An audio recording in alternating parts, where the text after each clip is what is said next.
ఓం శ్రీకృష్ణ పరబ్రహ్మణే నమః. శ్రీమద్భగవద్గీత అథ తృతీయోऽధ్యాయः. కర్మయోగः. అర్జున ఉవాచ ధ్యాయసి చేత్కర్మణస్తే మతా బుద్ధిర్జనార్దన తత్కిం కర్మణి ఘోరే మాం నియోజయసి కేశవ. వ్యామిశ్రేణేవ వాక్యేన బుద్ధిం మోహయసీవ మే తదేకం వద నిశ్చిత్య ఏన శ్రేయోహమాప్నుయాం. శ్రీభగవానువాచ లోకేస్మిన్ ద్విధా నిష్టా పురా ప్రోక్తా మయా నఘ జ్ఞానయోగేన సాంఖ్యానాం కర్మయోగేన యోగినాం. న కర్మణమనారంభాత్ నైష్కర్మ్యం పురుషోస్నుతే న చ సన్యసనాదేవ సిద్ధిం సమధిగచ్చతి. న హి కచ్చిక్షణమపి జాతు తిష్టత్య కర్మకృత్ కార్యతే హ్యవశః కర్మ సర్వః ప్రకృతిజైర్గుణైః. కర్మేంద్రియాణి సంయమ్య యయాస్తే మనసా స్మరన్ ఇంద్రియార్థాన్ విమూఢాత్మా మిథ్యాచారః స ఉచ్యతే.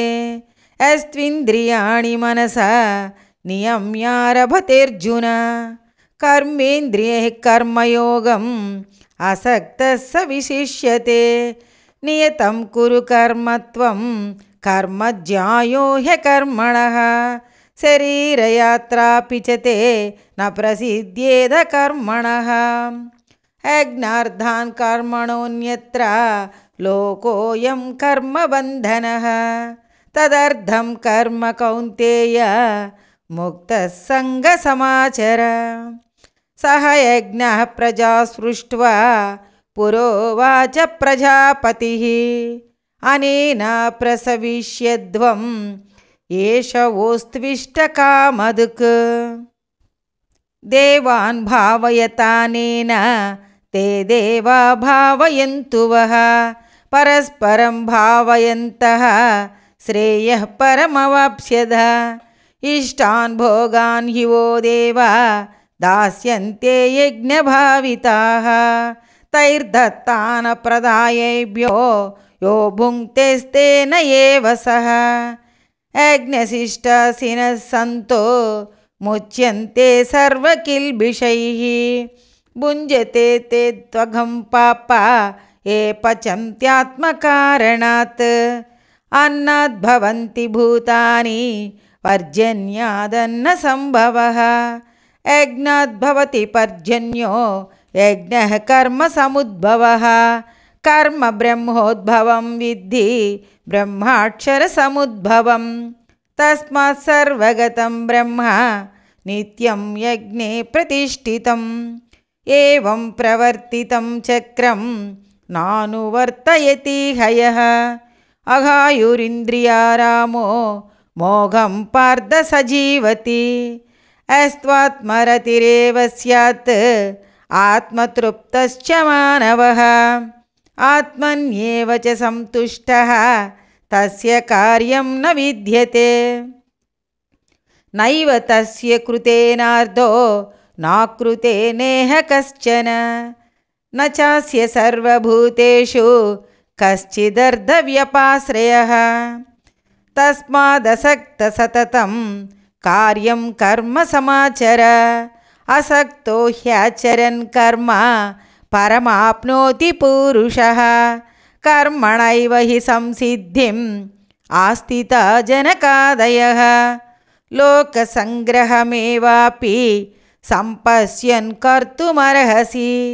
యద్యదాచరతి శ్రేష్టః తత్తదేవేతరో జనః.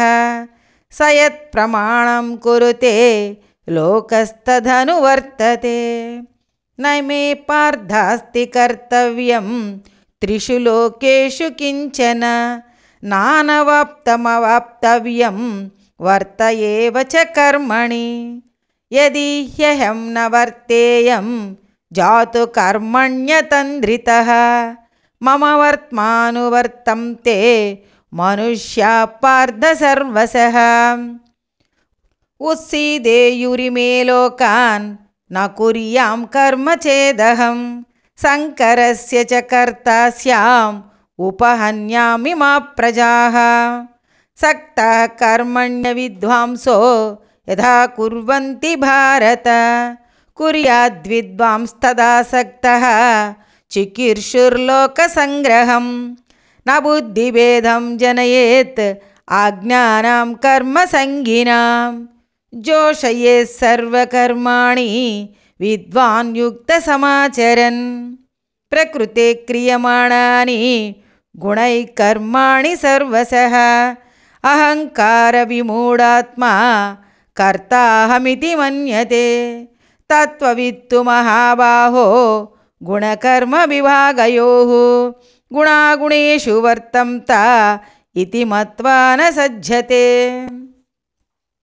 प्रकृतेर्गुणसम्मूढाः सज्जन्ते गुणकर्मसु तान् कृष्णविदो मन्दान् कृष्णविन्न विचालयेत् मयि सर्वाणि कर्माणि सन्न्यस्याध्यात्मचेतसा निराशीर्निर्ममो भूत्वा युध्यस्व विगतज्वरः ये मे मतमिदं नित्यम् अनुतिष्ठन्ति मानवाः श्रद्धावन्तो न सूयन्तो मुच्यन्ते तेऽपि कर्मभिः ये त्वेतदभ्यसूयन्तो नानुतिष्ठन्ति मे मतम् सर्वज्ञानविमूढांस्तान् विद्धि नष्टान् चेतसः सदृशं चेष्टते स्वस्याः प्रकृतेः ज्ञानवानपि प्रकृतिं यान्ति भूतानि निग्रहः किं करिष्यति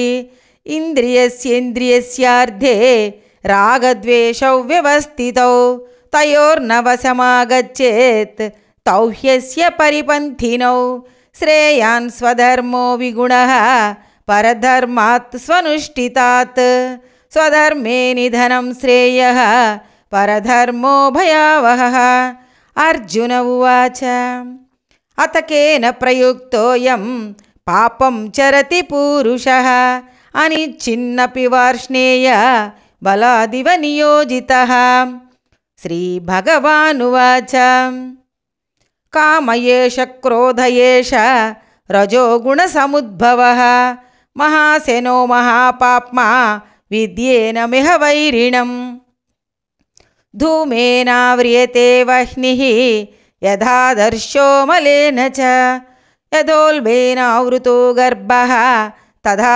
तेनेदमावृतम् आवृतं ज्ञानमेतेन ज्ञानिनो नित्यवैरिणा कामरूपेण कौन्तेय दुष्पूरेणानलेन च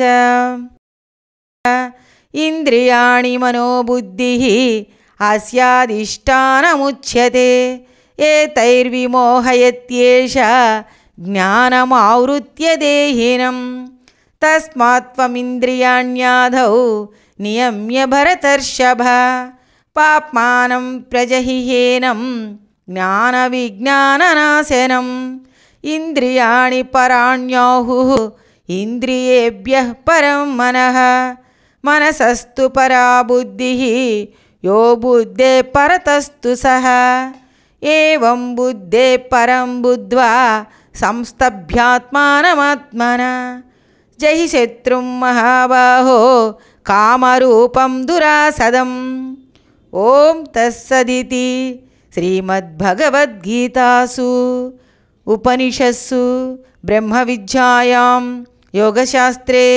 श्रीकृष्णार्जुनसंवादे कर्मयोगो नाम तृतीयोऽध्यायः।